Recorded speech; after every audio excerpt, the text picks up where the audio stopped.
പക്ഷെ ഇപ്പോ രേണുവിനെ സപ്പോർട്ട് ചെയ്യുന്ന ആൾക്കാര് അങ്ങ് വന്നിരുന്ന് മെഴുകുവാണ്. അപ്പോ ആ ഒരു ചീത്ത മുഴുവൻ എനിക്കാണ് കേട്ടുകൊണ്ടിരിക്കുന്നത്. അങ്ങനെ തന്നെ വേണം. അല്ല, രാശിപ്രകാരം അങ്ങനെ വന്നേ പറ്റുള്ളൂ.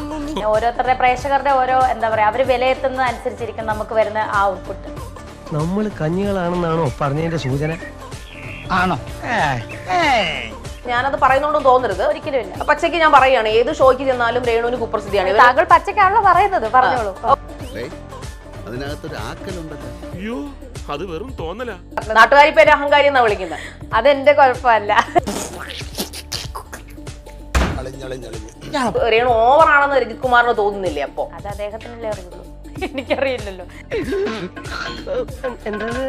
അതിപ്പോ ഞാൻ എന്ത് ചെയ്യാനാണ് എന്നെ തെറി വിളിക്കുന്നതിന്? ഞാൻ പറയാൻ പറ്റുമോ അവരെ ഓരോരുത്തരെടുത്ത് അവരുടെ ഫോൺ മേടിച്ചിട്ട് എന്നെ തെറി വിളിക്കരുത്, എന്നെ നല്ല ടൈപ്പ് ചെയ്യും.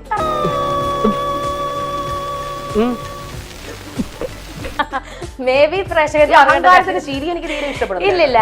അല്ല, എനിക്കറിയാൻ മേലാത്തോണ്ട് ചോദിക്കുക, താൻ ആരുവാ? നാരായണ പൂരായണ പോവേ. എനിക്ക് അഹങ്കാരം എന്നെ ആക്കിയിട്ടുള്ളൊരു ചിരിയായിട്ടാണ് എനിക്ക് ഒരിക്കലും അല്ല. വിഷമുണ്ടോ? വേറെന്താ ഇങ്ങനെ ഇരിക്കുന്നത്? രാവിലെ ഒന്നും കഴിച്ചില്ലേ? പോയി പണി നോക്കട്ടെ. ശാരിക ഒരു കൂസലില്ലായ്മയുടെ ചിരിയാണ് അത്. ശരി, അതെ, ഒരു കൂസലില്ലായ്മയുടെ ചിരിയാണ് അത്. ശരി, ഒരു വിനയം കാണുന്നില്ല. ഉത്തരവ് തമ്പുരാട്ടിക്ക് തിരിവുള്ളക്കേട് തോന്നരുത്. തനിക്കൊരു വിചാരമുണ്ട് താ ഏതോ കോപ്പിലെ വലിയ രാജാവാണെന്ന്. താ ഒരു പുല്ലുവല്ല. കാരണം പ്രതീക്ഷന്റെ കൂടെ ഞാൻ അഭിനയിച്ച 3 റീലും എനിക്ക് ഞാൻ നന്നായിട്ട് ചെയ്തെന്ന് എനിക്ക് കുറച്ച് വിശ്വാസമാണ്. പക്ഷേ അത് രേണുസുധീർ അഹങ്കാരത്തിന്റെ ഓവർ കോൺഫിഡൻസിന്റെയും സിമ്പിളാന്ന് ഞാൻ പറഞ്ഞാൽ അടിച്ച് നിന്റെ 32 പല്ലും കളഞ്ഞു കൊന്ന് കായൽ താഴ്ത്തും. ഇപ്പൊ ഒരു പ്രണയം അഭിനയിക്കുന്നു, അത് ജനങ്ങൾക്ക് കണ്ണിൽ കാണുമ്പോ തോന്നണമല്ലോ അത് അത് പ്രണയമാണ്. പ്രണയമായിട്ട് തോന്നുന്നുണ്ട്. അതെപ്പോ അതൊക്കെ ഉണ്ട്. ആണോ? എന്നാ കണ്ടിന്യൂ. ഇതെന്തുകൊണ്ടാണെന്ന് അറിയാവോ? അത് എന്തുകൊണ്ടാന്ന് രേണുവിന് അറിയാവോ? ആണോ? ആ, of course, 100% ശാരികയാണ്.